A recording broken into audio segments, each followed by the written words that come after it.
I'm not going to talk too much about my son, because we all know the greatness he's achieved, and like he said, he got it from me. Like Lisa said, he got it from me. And I did beat my son up like Charles did his. And you know what? Being strict on your kids have an effect on them in their future. And you see the future of us being strict on our kids. So take that in mind when you have kids. Gentlemen, be strict on them. Don't give them everything they want. Take some of the things that they like away. And show them you love them. Because the biggest thing I think about and closest to my heart, and I know half of y'all wasn't in there last night, is that I love children, and I believe in fathers, and I believe that it's time for fathers to come back to the forefront. We need fathers. Each and every one of us in this room has a father and a mother. Maybe they're going on, but we had a father and mother, and there's only one dad and one mother to each one of us. So with that said, we all should respect both of them equally. Just like the Bible said, equally. There should be no difference in your mother or your father. If you don't know your father or you haven't seen him, somebody pick up a phone or a text. That's y'all good at that. Text your dad and tell him you love him, and tell him you want to sit down and have dinner with him, and take him some flowers or something, and mend the relationship that has been torn apart. I love my dad. He wasn't at home, and I hope all y'all love y'all dad. Let's make this world stronger. Men, our flight in life is only just begun, but never to end. And right now, I'm going to bring to y'all our host of the night, the voice of BET, Mr. Rick Party.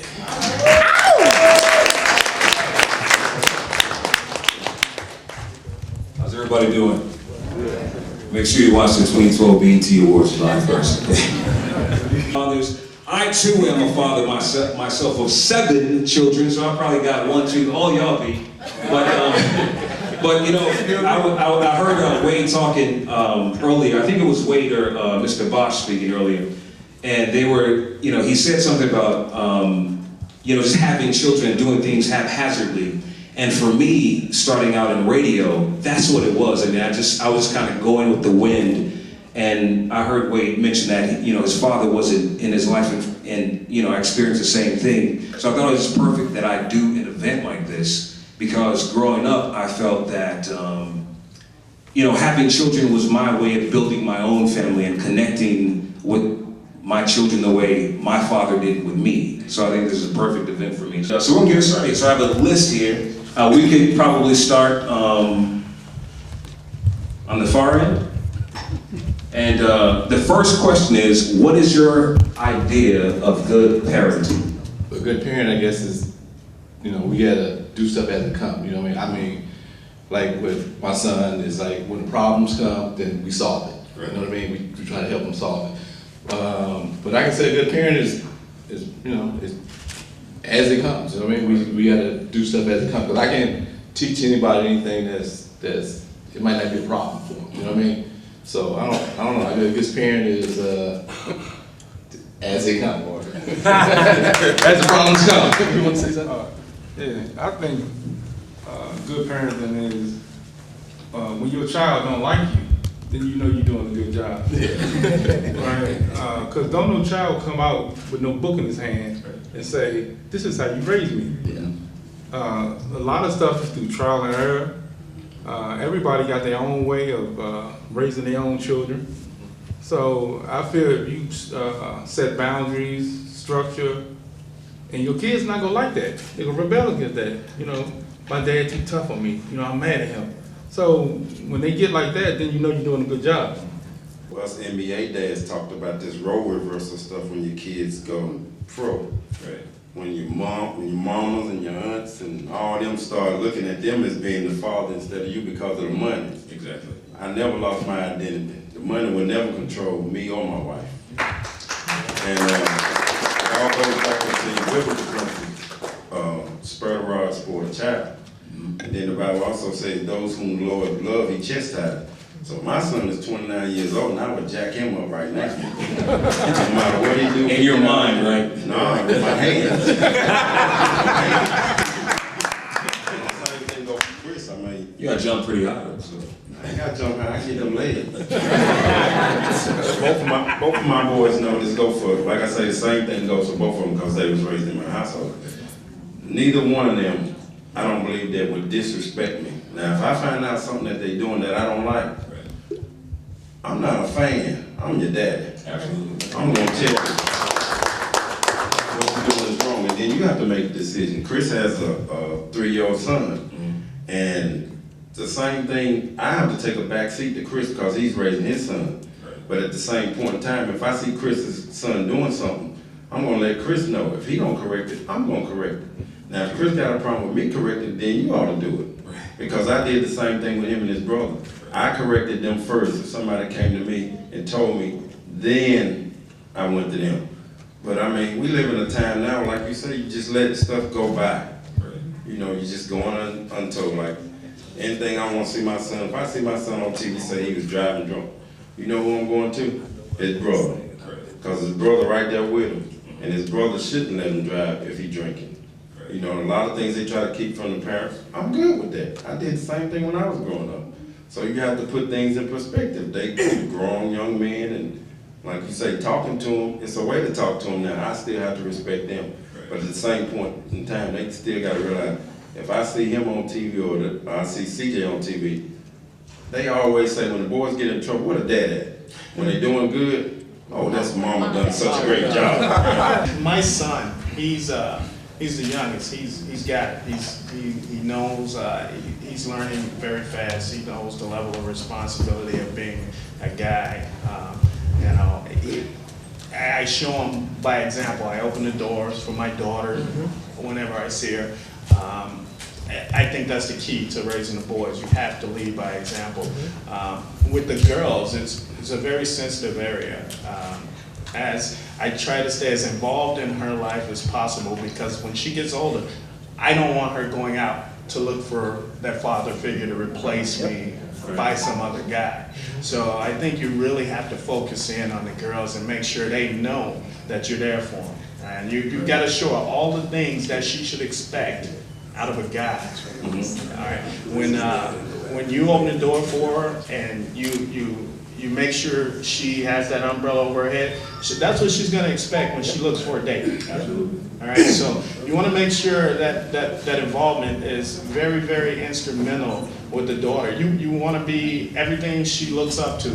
I remember one day sitting at home and my daughter asked me, she said, "Dad, what's your favorite movie?" And I said, "Well, baby, I really don't have one." And then I said, "Well, what's yours?" And she looked up at me and she said, "Whatever movie my daddy's in." And I knew right then I was doing it right. So, that's it. I fell in love with my college sweetheart, and we both wanted the same thing. We talked about it. We wanted to get married. We wanted to start a family. So my advice to young people is, you know, plan these things out. Just don't go out there haphazardly, you know, getting in and out of relationships, blah, blah, blah. You know, think about what you want to do. Put God first in your life as well. Oh yeah, amen. And plan your life accordingly, you know. And to you who did not have your biological father with you, I had my father, I was blessed. We all have a heavenly father. And he's kind, he's generous, he's loving, he's patient. Get to know him, study his word, and you'll make much better decisions in your life. Your life will go smoother, you'll have better health, you won't be all stressed out and messed up. You know, I enjoyed my children. They grew up too fast. I wish I could have spent more time with them.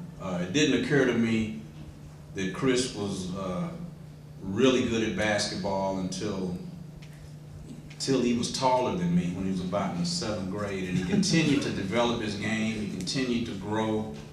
He would walk through the house practicing his moves, making spin moves. That spin move you see him doing now, he practiced that walking through the house all the time.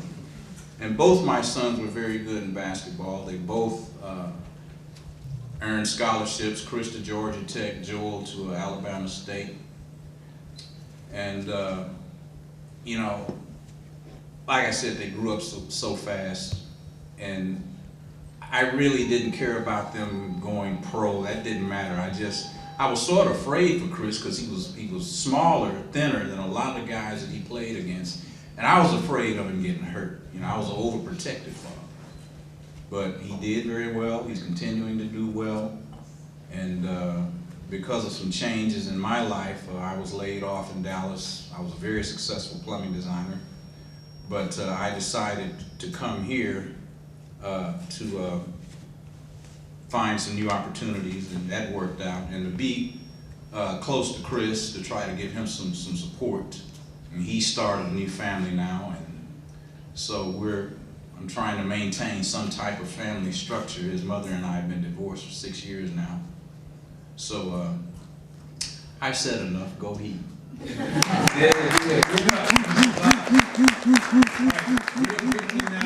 Being a parent is really different for every child, because some children really don't need the same level of discipline.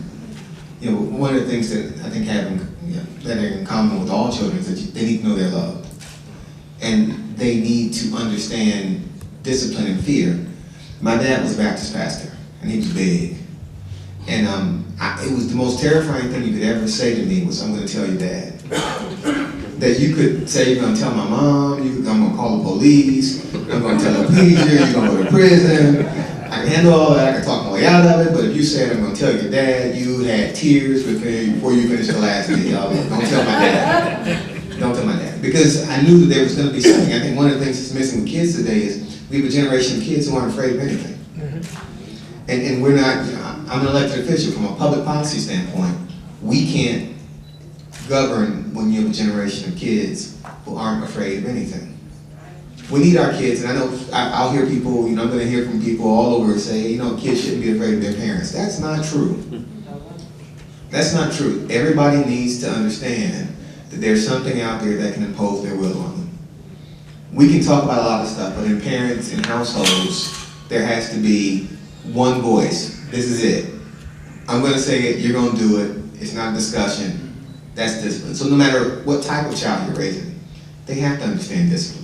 Because as a young black man and as a former prosecutor, I'll tell you, if they don't understand discipline in your house, we have police forces all across the state of Florida who will teach them. We have prison guards who are trained to teach them. They will learn discipline, one way or the other. It's much better for them long term if they learn it in your living room. I remember working in Chicago, and where you may have seen this, going to, you know, kind of visit the Cook County Jail, and there's a sign that said, "Discipline your child now, or we will later." Absolutely. And that's, you know, so you have to believe in that, have to do it. Right. And I just want to say briefly, what I believe a good parent is letting your child know letting your child know that he or she must be better than you. If you did things wrong, you don't want your child to do the same things that you did wrong. So teaching your child to be better than you is good parenting. I look at this like this. God has given all us a gift, and He wants to see what you do with that gift in life. And then after you get that gift, how you protect that gift the rest of your life. I had a mother and father. At 4 years, 4 months, and 14 days old, my mom and dad kissed each other. She went to work. He went to work. He never came back home. I was 4. Dad got killed in a car accident. Never came home. Didn't leave my mom. Didn't beat her up. Didn't molest me and my sister. Circumstances. Took 2 years for me to figure out. It was a little slow. Took 2 years for me to put it together. I never lost anybody that close to me. So all my dad did was die. But 44 years later, if I think about it, if I'm not careful, I'm not vigilant, if I slip up and not vigilant in my prayer and my spiritual life, it'll overtake me. So that Father, I tell my son and It's part of their, look, my job is to raise a man. I'm not here. Being liked is a luxury. I don't know how long I have. I'm a high school teacher, a lieutenant colonel in the United States Army. So the things that I have to say, I know that life is fleeting, so I have to say them now because I'm not promised tomorrow. Children see you way better than they hear you. You make mistakes. They're going to know that. And be man enough and woman enough to say, look, I messed up that time. But the thing that's going to carry them the distance is to be able to see you on a consistent basis, be the best you can be with what you have. Absolutely. You know, I don't have what the man down the street has or the lady over there has, but what we have, you know, we're going to make this thing happen. And steal a quote from Whoopi Goldberg in the Color Purple. I may be black, I may be ugly, but I'm here. And with this here that I have, I want you to be the best that I can be. And they must be better than me. I tell them, look, take out my report card, see this right here. I need you to flip it upside down. That's what I need you to be. I need you to be everything that I was not. It was rough trying to raise them because me and their mother divorced when they was 6. And trying to raise a child from a distance is hard because I'm always going to be the bad guy because I'm never around. I only see you every other weekend or whenever she allowed me to see them. And it was rough trying to raise them from a different distance. And as they got older, you know, their chest started to stick out more because I'm not around to handle the everyday business that the mother handled. But the moment I knew he was going to go to the pros, right? I went to his high school game, and it was like 10 Scouts Day. He was in 10th grade. And I always was like his worst critic. I told him, "Oh, you don't jump high enough. Your feet slow. Look how big, you know, you got to get your feet moving." So him and Nolan Smith was their point guard in high school. And they had stolen the ball, and they was coming down corner on a 3-on-2 break. Mike went under the basket, posted up the guy, pump fake one way, went under the basket, and dunked it on the other side. And I became his fan. I tell my kids every day, multiple times a day, how much I love them. Just to know, because so many times in the city, in Chicago, you have kids, they'll tell you, no one loves me, I don't have anyone. And we forget to provide that ingredient to the kids so that they know someone out there cares about them and gives them hope. While at the same time, you want to discipline them. You want to teach them the values of hard work and what it is to be responsible. Sometimes you're going to have to give them tough love. So love isn't always good, but you have to put that hand down sometimes. I'm a military guy. I spent 20 years in the military, U.S. Army.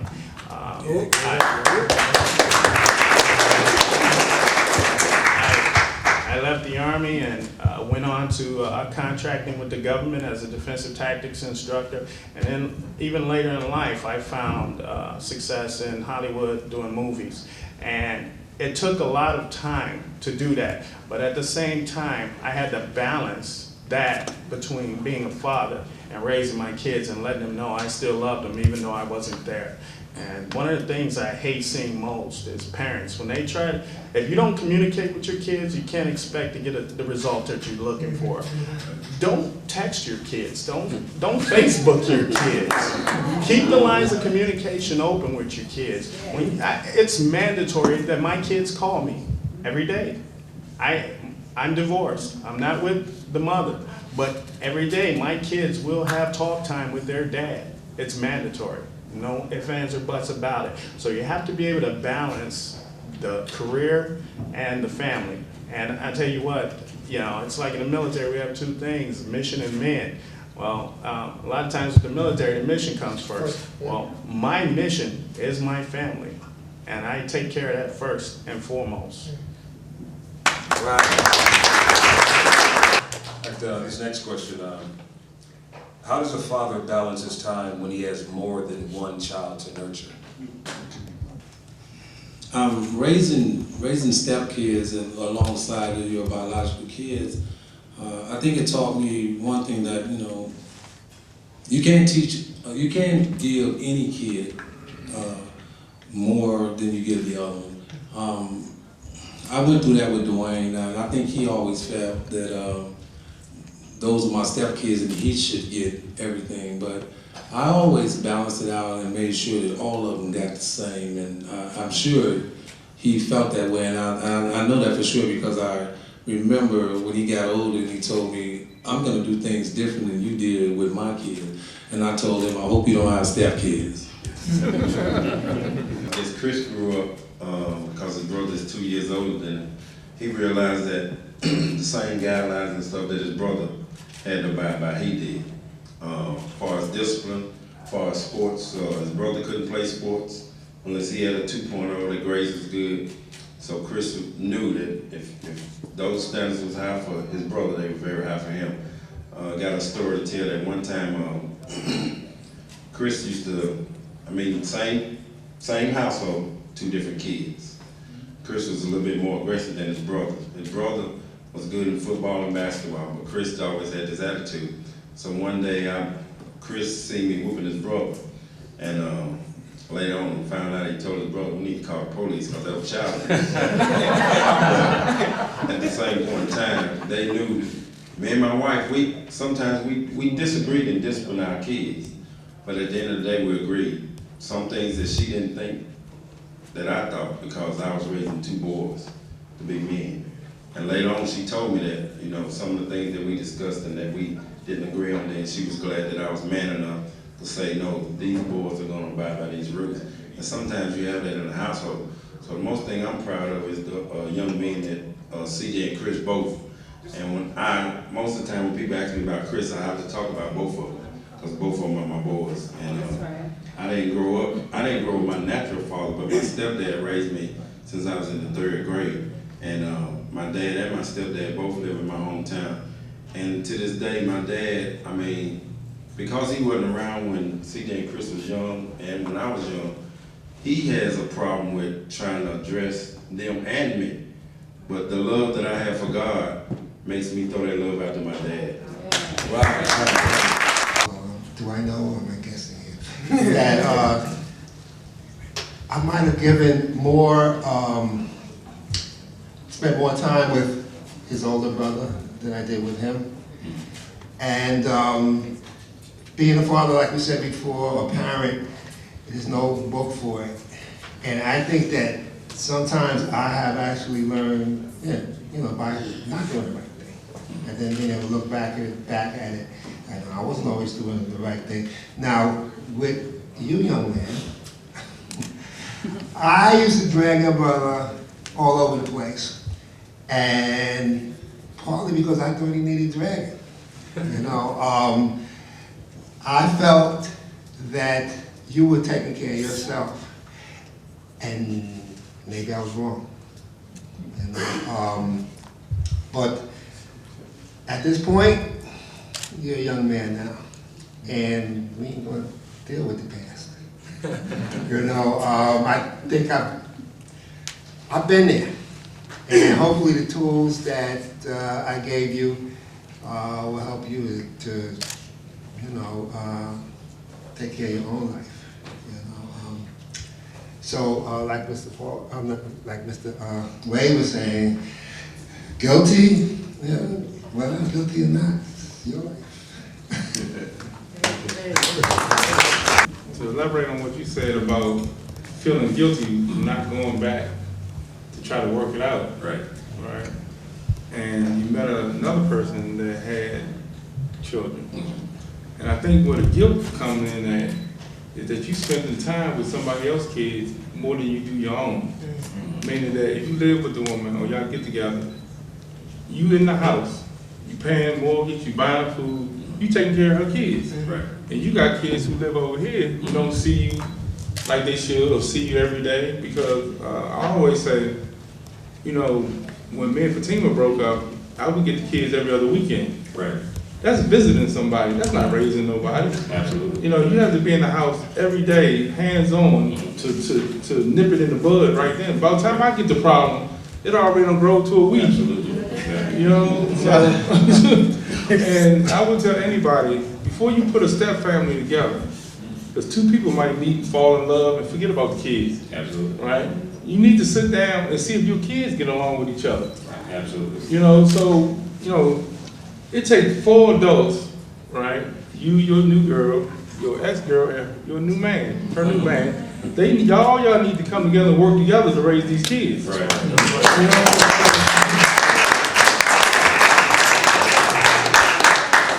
My name is Sterling Ivy, and basically for me, I'm the younger brother of a professional ball player, so I always had the issue of feeling like I was the second, not as important or anything, even though I know I was, and I was valued the same way I would think. For like some of the fathers to have sons that made it, the other one might have not made it the same way. I struggle with trying to impress or live up to what my brother has done, and I feel like it's very hard. So what do y'all do to how do y'all look at that second child or whatever, what do y'all say to them or something like that to keep them trying to go or something like that when they're not the same, Like in my situation, my youngest son, Joel, he very skilled ball player. He could have gone pro. He played 4 years at Alabama State, got his degree in communications. He went through the NBA Summer League in the summer of '08. He didn't make an NBA roster, but he was offered to go and play it was either France or Italy. But at that point, he was basically tired of playing basketball, and he was injury prone. And he was tired of living in Chris's shadow because everyone always compared him with Chris. So he made a strong effort to create his own identity. And he wanted to pursue a professional career in communications. He opened up his own studio. He rents it out to groups that want to use it. He produces CDs, and he's become very good at it. So what I'm saying is, create your own identity. Even me, myself, I'm not known as Noel Bosch anymore. I'm Chris Bosch's dad. And even now, I'm somewhat struggling to rediscover my own identity, because of Chris's fame. It can kind of get on your nerves sometimes. But you're an individual, and you probably have your own ideas about what you want to do, where you want to go. Go for it. The brother was always way better than Chris, and I guess because of that competitive nature. CJ was, people come up to me today say, wow, we had thought CJ was going to be the NBA player and Chris was going to be the football player. But like I say, same kids from the same household, both of them had different drives. All I knew was both of my boys were able to go to college and play basketball on scholarship.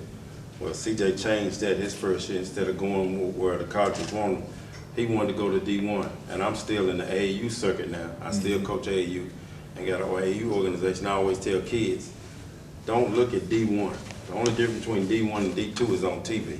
That's right. If somebody's gonna pay you to go get an education, you better go get it. And a lot of parents get lost in that because they want their kids to be on TV and be seen. And a lot of kids go to college now, and next thing you know, they transfer. But the main thing is you got your own identity. You might come from the same household, but still you have different talents. God has blessed you with a talent. God has blessed your brother with a talent. I'm so blessed now because CJ had a chance right when he came out of college because he was well known for basketball and playing and his IQ for basketball. When I see Chris on the court, I say he got his brother's IQ and he got my ability. So that don't mean nothing. But at the same time, CJ had a chance to go right out of college to go coaching. He still loves coaching. He does more for my AAU program than I do. And what I'm so proud about with CJ is that he had a chance to do what he wanted to do, and we asked him, do you want to go work for your brother? And he had a chance to say no. And he said, yeah. To this day, when people come to me, say, Mr. Paul, I got this, they give me a call, I'm like, you got to go see his brother. So, I'm blessed. I mean, CJ's doing what he want to do, and when Chris get ready to get out of basketball, or before Chris gets out of basketball, CJ has applied himself to what's going on with Chris now, to where he don't have to depend on his brother. So that's what you have to do. You You come from the same household. You and your brother look alike, look like your daddy, but at the same time, you gotta do what you wanna do. And you talk like your daddy too. But I had my oldest stepson, Demetrius, was the best in the house, and everybody thought he was going to the pros, and you know we really thought he was going. And Demetrius went to St. Louis. Better than your son? Oh, back in the day, he was better. Okay. And if you see him today shoot, you would think so. He has a better jump shot anyway. But Demetrius went to St. Louis, University of St. Louis, and it was in the wintertime, and his girlfriend came down there to visit him. It was right around Christmas. And on her way back home, she had a bad accident, and she was in the hospital for a long time, so he left school to be with her, and he lost his scholarship. So he ended his career, he ended his, his drive to go to the pros. But right now today, all my stepkids work directly with Dwayne, and they make more money than I do. Okay, I'd like to add something to that. You know, we answer questions up here, and when I finished, I said, oh, I should have said this, I should have said that. I hear somebody else says, and I said, that sounds good. I forgot to say something to you, and to Mr. Wade, thanks so much for pulling us all together to do this weekend. We came all the way down from New York, and you asked me to come to do the book, but it's like, it's Father's Day weekend. And I was coming, and I said, oh, wait a minute, I got a son. Let me bring her with me. So I'm so glad I didn't forget you, Sterling. And, thank you for asking that question and taking advantage of the fact that, like they say, it takes a village. You can get that answer, and I'm sure you did from these men here. And what I forgot to tell you before is, I want you to be yourself, I want you to be a man, and I love you.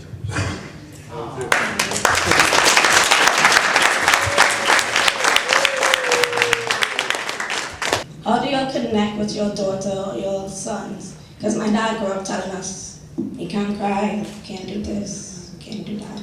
So how do you make that connection with that strong military background still on the side? For me, the military actually helped me make a stronger connection with my kids, because it's just such a regimen, it's a discipline, and we communicate. You keep the lines of communication open. And like I said, the one ingredient that's been missing a lot, especially as it pertains to dads and their kids, is just, well, even parents and their kids, is telling them you love them, all right? You have to tell them that every day. Every day. There's not a day that goes by. I always say, you'll never go a day wondering how I feel about you, ever, because I always tell them. So you got to keep the lines of communication open, and you just got to, you've got to put your heart into it and understand that's you. That's part of you. And just like you would want to know that you love, you got to tell it to them. And like he says, whatever you're looking for, if you give it, it'll eventually break loose and it'll come back to you. I don't buy greeting cards. A notebook paper, piece of notebook paper, and a couple of lines of my chicken scratch, I think is way more valuable than a piece of than a greeting card. So if you drop a note, a letter, keep dropping. Eventually, what will happen is it'll crack open, because the reason that they're closed off usually is because it's something that they're afraid to deal with, or something they're trying to protect you from. And I'm not saying it's right, but it is what it is. So they're trying to do something. One more. I want to get this straight. Are you trying to say that you want to know how to reconnect with your father by him being so tough on you? No, because it's already, the military background is so strong. He's been it since he was 18. He's like 40 something now. I've tried that whole, well, not the whole, but from 22 years, as long as I can remember, I tried, but. And y'all don't connect? Is that what you're saying? Well, I don't really have an answer for that, but I'll tell you this, that the best gift that was ever given to man was a woman. And the best gift that you can give to your father is your time. One more thing. I don't know if you're the one who's not reaching out or if it's him, but I'll tell you, I know based on my experiences, I was put in a lot of places where I probably shouldn't even made it back. All right, that was a common occurrence with the job that I did. And what I want to say is tomorrow's not given. So you have to do whatever you have to do by any means necessary to make that connection if you want. Because if he's still doing the job, tomorrow's not given. And you got to understand that. And just, if all it is to say, hey, I love you, no matter what, do it. Hey, and another thing. Be strong. Hey, one more thing. Forgive. Learn how to forgive. I have. He just. Still. I think what she's asking is, she's reached out. What else can she do? She got to keep reaching. Hey, She can't stop reaching. She It's got to almost keep like reaching. saying what I told y'all about let them have their space. She's got to let him have his space, and he too might come back. A lot of us fathers fall short of being a father, and that's the reason why we're here today talking about it, because we do fall short. But now it's time for us to come back to the forefront. So give him some space, and hopefully God will send him back to you. I left for the military because of my father. I actually went to college on a football scholarship, and my mom passed. My relationship with my father, he was my best role model of what I didn't want to be. In every tragedy, there's a triumph. All right, so I left. I left for over a decade and didn't speak to him. And one day, it was like a weight lifted off my shoulders. It said, just go back and say hi. Didn't talk about anything that happened in the past. All I did was say hi. And in that moment, I could see that he regretted each of those days of those 10 years that went by that I wasn't in his life. And it's like he said, you've got to just keep reaching. You've got to keep reaching, but give him space. Eventually, it'll come back if it's meant to be. And as crazy as it sounds, he being your father, sometimes, it's like I say, you have to give him space, and sometimes you have to try something different. Sometimes maybe you have to, right? You know, because believe it or not, children can teach their parents something, you know? Right. They can. So maybe you have to. These men have really sat and really spoke to us. They have really spoke to our hearts, and I listened. One of the things they talked about is standard, desire, and integrity. Each one of them used all of their downfalls to be a springboard to help raise their sons and their children and to make differences in their lives. They talked about standard, they talked about integrity, and in listening to each one of them, I heard God. From a child who was raised by a father with 2 sets of children, 16 children. In our house, we couldn't say step. We were family. We ate at the same table. At one particular time, we had to sleep where we could sleep, but later on, we had our own beds. They raised a child who is a Grammy Award-winning artist. So they even touched on the difference in having one child that's doing something and another child. What is your role? They talked about identity. And I wanted to personally say that each of you gave a message that definitely touched my heart. And I'm gonna say this, and in my heart I have to say it. Ladies, if you are looking for that man or that right man, listen to what these men have said this evening. They gave you some pointers to listen to and live by. And I want to say to Mr. Dwayne Wade Sr., I personally thank you for delivering this panel, bringing this men together, allowing the people who needed to be here in this appointed time to listen to what they had to say. And next year, this is going to be much bigger because we're all behind you. Give it up. Before we let Mr. Rick Carter close us out, I just want to thank all y'all, man. Y'all stayed here. Y'all didn't run out the door. Some of y'all. No, I'm just kidding. Y'all stayed here and y'all paid attention and y'all really, made me feel good to see all y'all just sit here and take this in. Let me see. We sat right around about 2 hours. 2 hours and some change. But like she said, to all you ladies, I hope that you choose the right men in life. And these guys up here make me real proud to be a part of, NBA dads and just to be among men of great stature like the men that's up here.